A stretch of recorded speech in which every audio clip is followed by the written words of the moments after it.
यादव कुल में कोई दोष नजर नहीं आते हैं।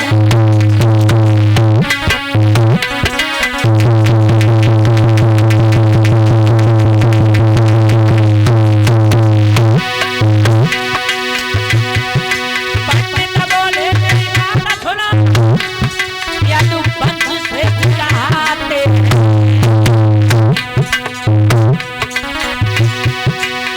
आज तक यादव कुल में कोई दोष नजर नहीं आते।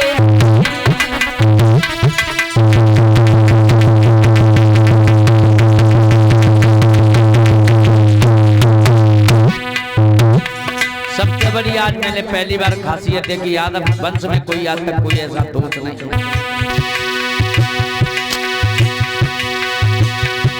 महाभारत पढ़ी देख लिया, यदुवंशी से कहते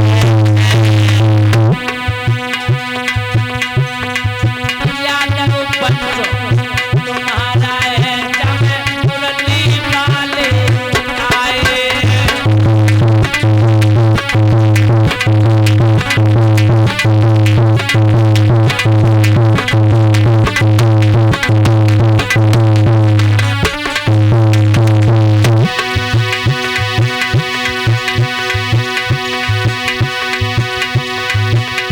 अरे यादव वंश तुम्हारा है, जब मुरली वाले आए।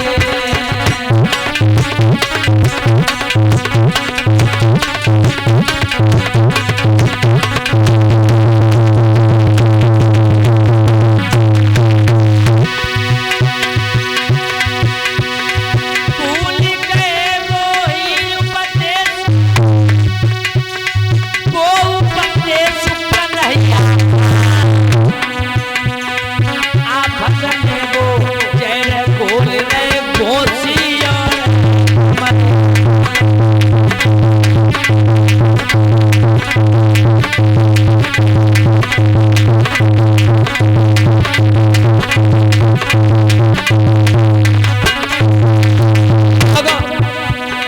यादवों में एक बहुत बड़ी कमी और है भैया, जे अपने अपने ही को काटते हैं। अगर कोई तरक्की कर रहा ऊंचाई पे बैठो तो नीचे लगो कटवे के लिए सारे ऊपर कैसे जा रहे हो। हाँ, जलन आपत्ति की फूट।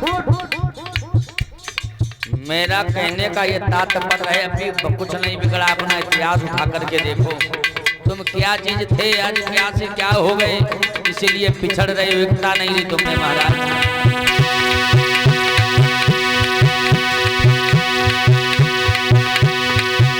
सब चातन में ये चात यादव अभी नहीं आए। यादव जाति का भेद करने को ऊंचाई और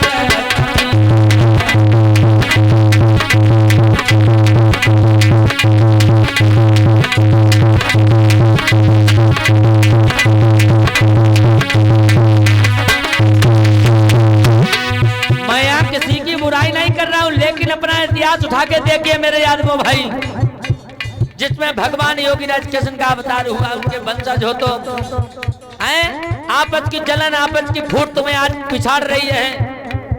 अगर कोई भाई चढ़ रहा है, तरक्की कर रहा है, उसको काटने में लगे हो। आपस में इतना बैर हो गया मेरे भाइयों। रही बात, लोग कहते हैं कि पंडित कोई भी बन सकता है, जिसको ज्ञान है वही पंडित है, जिसको ब्रह्म का ज्ञान वो ब्राह्मण किसी भी जाति का हो, इससे कोई मतलब नहीं है भाइयों। ये भगवान योगीराज कृष्ण की कथा, यादवों की कथा सुनने मात्र से मनुष्य के जन्म जन्मांतर के पाप कट जाते हैं। अब याद रखना, ये जो लोग कहते हैं कि ना मैं ब्राह्मण हूं, मैं पंडित हूं, आज के समय में ये पंडितों से घिना कोई जाति नहीं है, मांस मदिरा दारू कोई नहीं छोड़ी है, कोई नहीं। ये अपने पैर छुलवाने के लिए क्या से क्या करते हैं। हमारा बड़ा बूढ़ा अगर 80-90 साल के बाबा बैठे, पंडित आजा राम राम नहीं करे, अब तुम लोग जाते हो पंडित जी पाए लागे नहीं, पुराण के हिसाब से ब्राह्मणों के हम लोग दामाद हैं। महाराज आयात शुक्राचार्य की बेटी देवयानी के विवाह महाराज आयात के साथ हुआ है। ये पुराण गवाह है, हम नहीं कह रहे। ये ब्राह्मण जो बने फिर रहे हैं, इनके हम लोग यादव वंश ये रिश्तेदार हैं। ये पैर वो छूने चाहिए, तुम लोग नहीं, क्योंकि उनकी बेटी हमारे लिए महाराज आयात को हम दामाद हैं। रिश्ता याद रखना, कभी झुकने का काम, झुको सम्मान जाती मिलता वहां। चाचा मैं सत्य कह रहा हूं, आप लोग बिल्कुल खाम खाम में बनाए महाराज महाराज, नहीं कभी नहीं।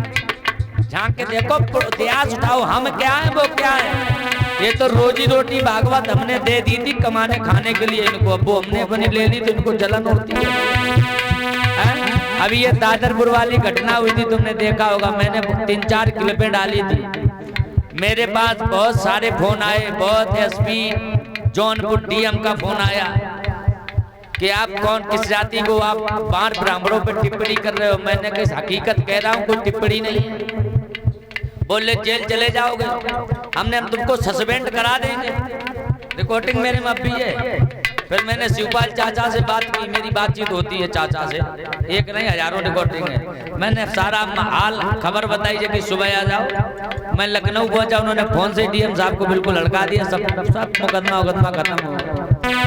तो डरने की कोई बात नहीं है, ये खून है साहब भाइयों, सबका सम्मान सबका विकास। लेकिन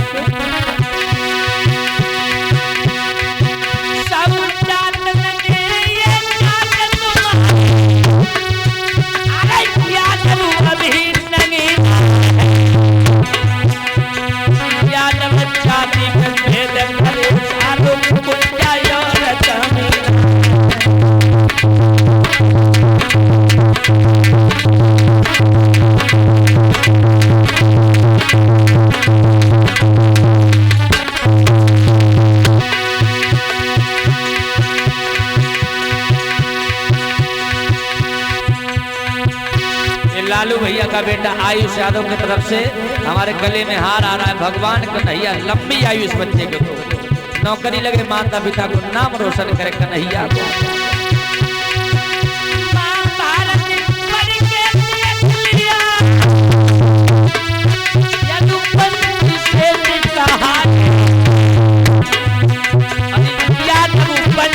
हमारा है क्या मैं मुरली वाले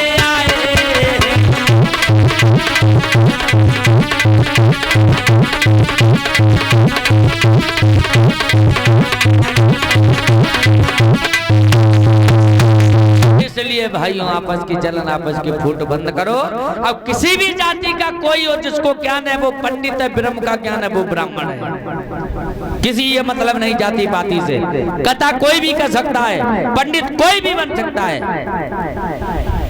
वे कहते हैं मिसरायम तिवारी है, अरे तुम तो इतना मांस खा रहे, रोज दारू पी रहे, तुमसे ज्यादा घिना कोई हुआ ही नहीं। हाँ, हम गए बुंदेलखंड, कथा कहने तहसील मोट के पास एक गांव पड़ता है। पूरा गांव ब्राह्मण का, एक यादव का घर था। मेरी कथा कराई, मैं गया कथा कहने। दादी हमारी एक्सपायर हो गई तो घोटा था, चुटैया जहाँ लंबी थी हमारी। तो अब कथा शुरू हुई, 9 दिन की कथा थी। नवरात्रि में जिस समय तुम्हारे गांव में रश्मि शास्त्री आई थी, उस समय मैं वहां कह रहा था। पूरे 8-9 दिन कथा हो गए होते हुए पंडित जी हमें रोज महाराज पाए लाओ, हमने 5-7 करे, रोज छुए, हमने खुश रहा, मजा करा। उनने सोची जो पंडित जी है, हमें पंडित ही समझो। एक दिन हमें पंडित जी लिवा लेंगे, महाराज चलो खाना खाओ, न चलो।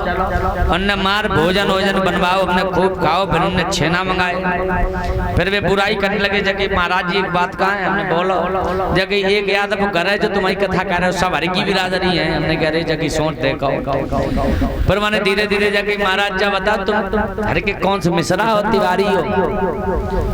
तो हमने के सुना पंडित जी हम ठेठ अहीर हैं, और जो अहीर के नाम लोग पंडित जी ने खटिया बेंट ठाड़े हुए गए जबकि जिका कह रहे हाँ आप पंडित जी की सांस ऊपर के ऊपर नीचे की नीचे हाय दैया जी ने पूरे गांव तो पांच छुआए ले आई नहीं। अब कथा ये काई की लाइन नहीं, वृंदावन वाली मैंने कही थी। अच्छा कोई बात नहीं। अब पंडित जी ने खाना खवाओ जो राजभोग जो छेना मंगाए थे, लड़का लेके आओ। मैंने दोबारा हमसे जाना है कि महाराज जी तुम छेना खाए हो कि नहीं? तो ठीक महाराज जी अब चलो तो। अब लास्ट दिन तो कथा को बने पूरे गांव मोहल्ला कह दो जबकि लड़का यादव है कथा कह रहा है। अब पूरे गांव हाहाकार मची कथा को लास्ट दिन। अच्छा गाँव के काशी जितनी महिलाएं थी सब तम्बाकू खाती थी, सब टोटल तम्बाकू केसर। अच्छा हमने कही भैया तुम्हें कसम है कौन कौन तम्बाकू खाता, हाथ उठाओ। उनने हाथ तो नहीं उठाए, वे सीधे उठ के घर ही चली गई। पंडाल आधो खाली। हमने जा बड़ी भाव। आधे पंडित लोग आए आधे नहीं आए, जो समझदार थे। फिर मैंने अपनी बात बताई, हमने आज हम फलाने घरे भोजन करने गए। अब फलाने ने जब पूछी महाराज की यादव घर एक ही जो कथा करा रहे, हम लोग हर की बिरादरी का मैं उन्हें पंडित समझ लो। पंडित है हमारा कर्म है, पंडित का पंडित है। जाति से मैं यादव हूँ, जिस कुल में जन्म लिया है। अत्री हमारा गोत्र है। और जब अत्री गोत्र हमने कहा तो हमने अत्री जब हमारा गोत्र है तब आप लोग समझ जाइएगा कि हम कहाँ हैं, कहाँ से आए कहाँ से नहीं आए। तो उसमें जो समझदार ब्राह्मण पंडित थे वो तो बैठे रहे, बाकी आधा पंडाल खाली हो गया। कथा आधे ब्राह्मण ने सुनी, उनने पाए हुए सम्मान करो। फिर उन्होंने जाओ कब भाई हमने रिश्ते में तुम्हारे दामाद हैं? बोले हाँ तुमने अब ठीक। हाँ तब आए फिर दूसरी साल फिर गए, उन्हें बुलाओ जो लोग कथा में बैठे सुने। हाँ और जो नाया तो नाया। तो ये चीज है। आज महाराज इधर पंडित जी चले खांसे उठे बैठे जाके भैया पंडित जी पे बुढ़ापो चलो ना जा जाके ठीक रथ ले जा सफेद घोड़न बाउर छोड़े आओ। कन्हैया ने रथ में बैठा लो, द्वारिका में रहे धीरे धीरे बाहर जो चले इतनी तेजी से रथ चलाओ महाराज द्वारिका कुंदनपुर की सीमा में खड़ा खड़ा। जवाब दिया पंडित जी आंखें खोलो। कहाँ आ गए? आंखें खोली जो कि कुंदनपुर आ गए। जाके ये पंडित जी ये बताओ, एक दो ये तीन तरफ सेना लगी क्या मतलब है? जाके ये सब सेना रुकुम की है, शिषपाल की है, भगवंत की है। जाके उत्तर दिशा में भवानी माता का मंदिर है, तुम वहाँ रथ ले जाओ, चुपचाप खड़े हो जाओ, रुक्मणी को भेजेंगे पूजा के बहाने ले जाना। रुक्मणी इंतजार कर रही है। आज मेरे भैया याद रख, रुक्मणी गए, पंडित जी ने गाय गए, कन्हैया मैं कहाँ आएगा? कितने जने के अकेले आए? जबकि काम ले जगह जाओ मंदिर में पूजा कर आओ जा, चुप बाजार चली जाइयो। और जैसे ही आज रुक्मणी, अच्छा जब कोई लड़की जाती है तो भाइयों याद रखना रोती बहुत है जब विदा होती है। तो रुक्मणी अपनी मैया के गले से लिपट गई और रोन लगी, क्योंकि समय का थोड़ा भाव है इसलिए मैं कथा को खींचूंगा, छोड़ूंगा नहीं, गायकी कम करूंगा, बताऊंगा। आज मेरे भैया याद रखना, रुक्मणी मैया के छाती से लिपट कर रोन लगी और रोत रोत वकी आंखें भूल गई कि मैया अब मंदिर में जाए रहे। तल्ले रोको मावे कहाँ जा रही कि मंदिर में? कि अकेली नहीं जाएगी, सखियों को संग ले जा। रुक्मणी चली और जो पूजा में महाराज अंदर पूजा करी सो कन्हैया ने रथांगी लगाई दो।